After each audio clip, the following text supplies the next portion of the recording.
जैविक चाषी तालीम शिविर अनुष्ठित।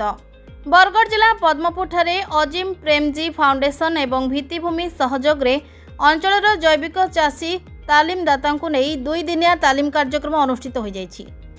एथिरे जैविक चाष कर 10टी ग्रामरू प्राय 40 जन जैविक चाषी जोग देथिबा बेले राधारमण पाणिग्राही, तोफान साहू, राधाकांत साहू, गौरहरी साहू, कौशल्या हाथी, दिलीप प्रधान, पद्मिनी साहू, शाखा तांती, उदयकर नायक, गौरी बढ़ई, संतोषिनी मल्लिक, सुदाम महानंद, बीणापाणी बगर्ती आदि जैविक चाषी निज निजर कृषि ज्ञान कौशल कथा कहवा सह ब्रह्मास्त्र, पेजास्त्र, जीवामृत, महुल, टनिक आदि खत औषधर निर्माण उपरे प्राक्टिकल करा जायथिला। कार्यक्रम में तालीमदाता सरोज महांती तालीम कार्य तुलाइथिबा बेले दाशरथी, व्यासदेव, विश्वजित, झुमी, वेदव्यास, कमल, रोहिणी, उत्कल आदि सहयोग करथिले। बरगढ़ फकीर राणा रिपोर्ट, प्रतीक्षा न्यूज।